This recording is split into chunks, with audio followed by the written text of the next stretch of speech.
Head lice, symptoms, treatment and prevention. A sesame seed-sized parasite that feeds on human blood, the head louse, Pediculus humanus capitis, is a nuisance known around the world. These tiny insects infest human hair and can also sometimes be found in the eyebrows and eyelashes. An estimated 6 million to 12 million head lice infestations occur each year in the United States among children ages 3 to 11, according to the Centers for Disease Control and Prevention, CDC. While school-age kids are believed to be those most commonly affected by lice, it's possible for people of any age to become infested with these flightless pests. Signs and symptoms: some people with lice never realize they're infested. However, there are several telltale signs that the bugs are present on the scalp, according to the Mayo Clinic. These include a ticklish feeling on the scalp or neck, an itchy scalp, the result of an allergic reaction to the bug's saliva, small red bumps on the scalp, neck and shoulders, the presence of lice on the scalp, the presence of nits, lice eggs, on shafts of hair, difficulty sleeping, which can lead to irritability. Some people with lice may also develop sores on their scalp. Such sores are likely the result of bacteria from the person's own body infecting an opening in the skin made by scratching, according to the CDC.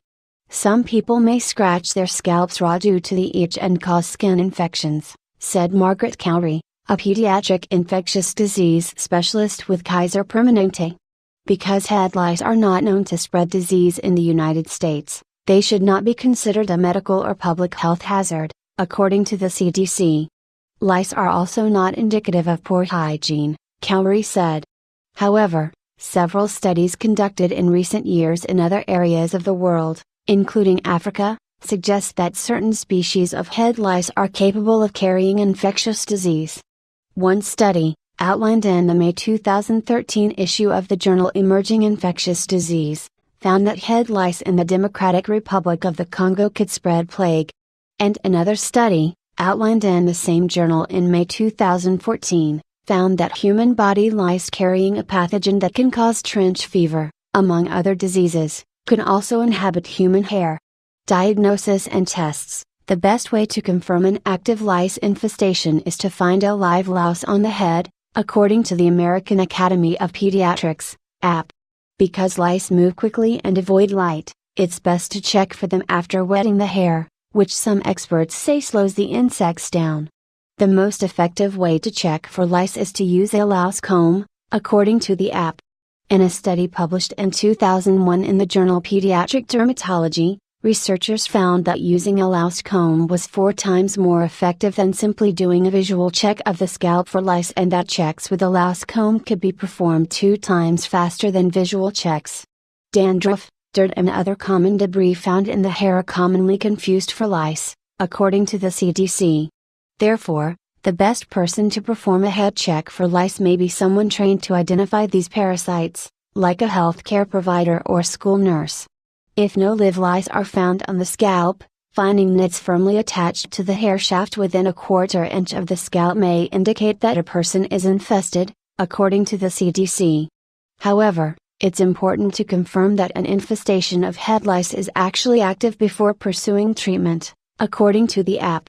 Nits from previous lice infestations can remain attached to hair shafts, even if no live lice are present on the scalp. To make future diagnoses of lice easier, as well as to ensure that no living nits remain in the hair, all nits should be removed from the hair, even after the infestation has been treated, according to the National Pediculosis Association, NPA, a non-profit organization that does not support the use of insecticides to treat lice. Treatment and medication: the ideal treatment is one that is completely safe, free of harmful chemicals, readily available without a prescription, easy to use and inexpensive, according to the AP.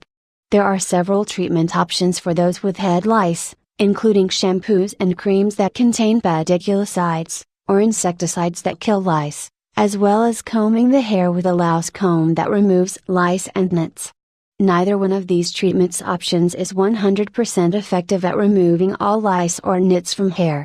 When choosing a treatment for lice, people should be aware that, in some areas of the United States and Europe, Lice have developed resistance to some of the most common pediculicides found in both over-the-counter and prescription lice treatments. The CDC recommends consulting with a doctor or pharmacist to determine what treatments are best to use. Cowrie, along with the app, recommends that lice should first be treated with an over-the-counter medication first and move on to prescription medication if the over-the-counter treatment is ineffective or there are potential allergies. If no resistance to insecticides is suspected, the app recommends using products that contain pediculicides known as pyrethrins or the chemical permethrin. However, these chemicals are known to be toxic to humans and should be used with caution, according to the Agency for Toxic Substances and Disease Registry. Permethrin has been the most studied pediculicide in the United States and is the least toxic to humans, Cowrie told Live Science.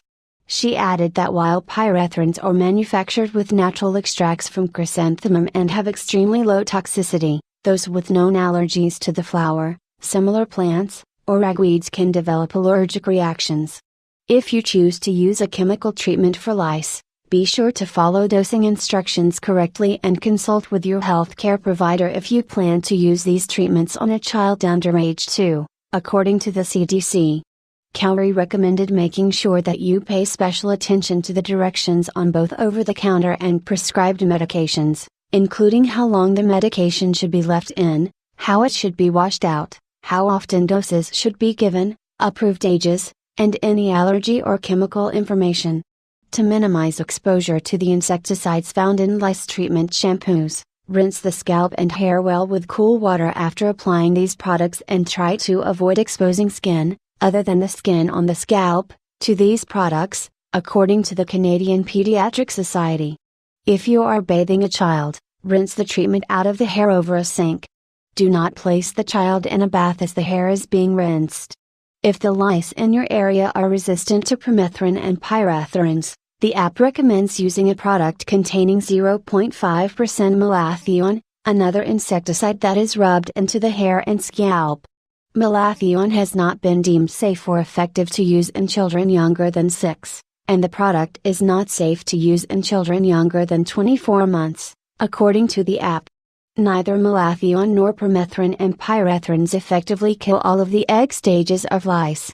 This means that these chemicals need to be reapplied to the scalp 7 to 10 days after the initial treatment. There are also several other chemicals that can be used to treat lice, including lindane, which is available as a cream or a shampoo.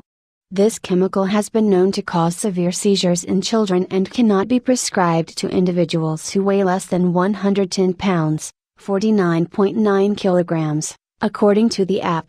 Other chemical treatments have also been linked to dangerous side effects in children, which is why organizations such as the NPA do not recommend the use of chemical treatments for lice. The manual removal of lice recommended by the NPA can be performed using the same type of fine-toothed louse comb used to check the scalp for lice. Louse combs can be used on wet or dry hair, though some experts suggest that combing out lice and nits is easier on wet hair. Some people may also wish to use a conditioner before combing out the hair, according to the NPA. Preventing the spread: once a case of head lice is confirmed, the best way to prevent spread is to thoroughly treat and get rid of the head lice. Avoiding head-to-head contact as much as possible will also help curb an infestation, according to the CDC. Although a less frequent cause of spread, lice can travel from one person to another via shared clothing and accessories, such as hats, brushes and hair accessories. People with lice should avoid sharing these items with others, and should also avoid sharing a bed with siblings or friends. Though rare, lice can spread from person to person through infested upholstery or bed linens.